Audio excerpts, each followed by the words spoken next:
सादर प्रणाम करते हुए इस मंच पर विराजमान अपने आदरणीय जनों को मैं प्रणाम करता हूं और मेरे समक्ष बैठे हुए हमारे बंधु आप सबको नमस्कार करता हूं। आज का दिन बड़ा विशेष दिन है। ये दिन ऐसा दिन है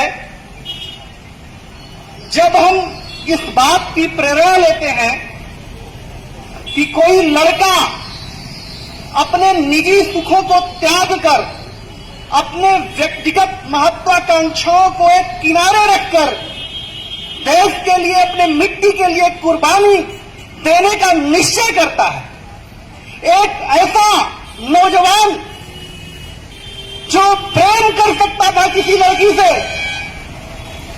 विवाह कर सकता था, नौकरी कर सकता था, आईएएस बन सकता था, पीसीएस बन सकता था, लेकिन उस लड़के का चयन तो देखिए। उसने एक ऐसा चयन किया जो कि एक मिसाल बन गई उस समय के भारत के लिए ही नहीं, आज जब सैकड़ों वर्ष बीत गए, आज के नौजवानों के लिए भी ऐसी बात मिसाल हो गई।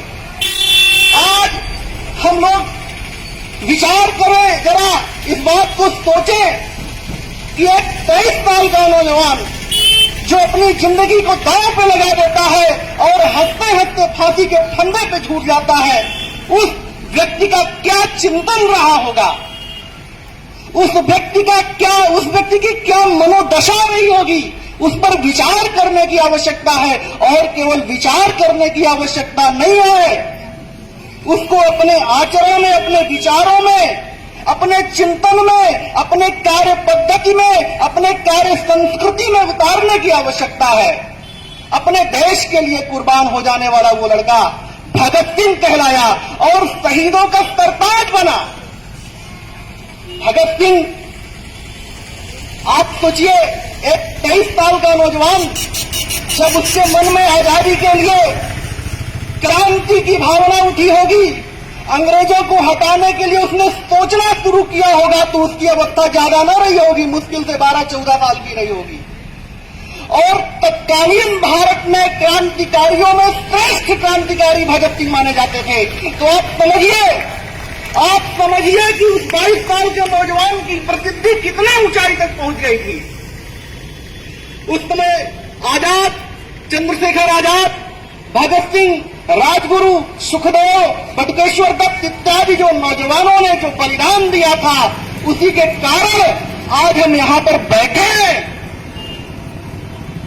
तो आप समझिए, मैं बहुत साल पहले भगत सिंह का एक लेख पढ़ा था, मैं नास्तिक क्यों हूं।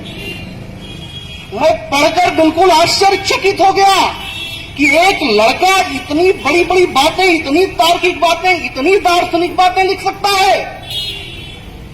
हम लोग पीएचडी किए, दर्शन से किए, संस्कृत में पढ़े, प्रोफेसर हैं, और बहुत बार हम इतना नहीं सोच पाते हैं, और वो लड़का इतनी ऊंचाई तक पहुंच ले गया और इतने पुष्ट तर्क रखा उन्होंने कि हमारे सारे तर्क ढह गए। मैं नास्तिक क्यों हूं, एक बार मैं रिकमेंड करूंगा, मैं सबसे कहूंगा कि एक बार उसे जरूर पढ़िए। धर्म के नाम पर बेवकूफ बनाने वाले लोगों को की आंखें खुल जाएंगी। धर्म के नाम पर आंख मूंदकर सांप्रदायिक विद्वेष फैलाने वाले सचेष्ट हो सकते हैं अगर भगत सिंह को पढ़ ले वो तो ज्यादा कुछ मैं नहीं कहूंगा। मंच पर बड़े विद्वान वक्ता बैठे हैं, मैं तो सुनने आया हूं। बस इतना ही कहूंगा कि जीवन की एक दिशा होनी चाहिए, एक लक्ष्य होना चाहिए, एक मंजिल होनी चाहिए, तभी भगत सिंह को के प्रति सार्थक श्रद्धांजलि हो सकेगी।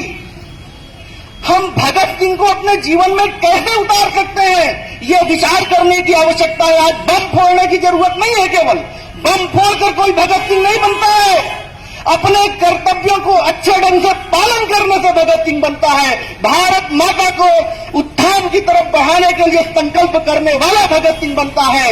और जो जहां पर है वहीं पर अपने कर्तव्य को अच्छे से करना सीख जाए तो वो भगत सिंह के प्रति सबसे सच्ची श्रद्धांजलि हो जाएगी। अगर हम अध्यापक हैं तो हम पढ़ाना सीख जाए, विद्यार्थी हैं तो हम पढ़ना सीख जाए, और कर्मचारी हैं तो अपने कर्म के साथ, अपने कार्य के साथ न्याय करना सीख जाए तो भगत सिंह के प्रति सच्ची श्रद्धांजलि होगी। आज केवल फूल माला चढ़ाकर और हम घर में जाएं और भूल जाएं तो ये भगत सिंह के प्रति सच्ची श्रद्धांजलि नहीं होगी। ये केवल और केवल एक मिथ्याचार होगा, और ये मिथ्याचार वर्षों से होता आया है। अगर भगत सिंह को चाहते हैं हम, तो भगत सिंह के प्रति सच्ची श्रद्धांजलि दें, और जो जहां पर है वहीं पर अपने कर्तव्य को अच्छे से संपादित करने की कोशिश करें। और एक शेर है, उसी के साथ मैं अपनी बात को समाप्त करूंगा कि कुछ लोग हैं जो वक्त के सांचे में ढल गए, कुछ लोग हैं जो वक्त के सांचे में ढल गए, कुछ लोग थे जो वक्त के सांचे बदल गए। भगत सिंह उन्हीं लोगों में एक थे। जय हिंद, जय भारत।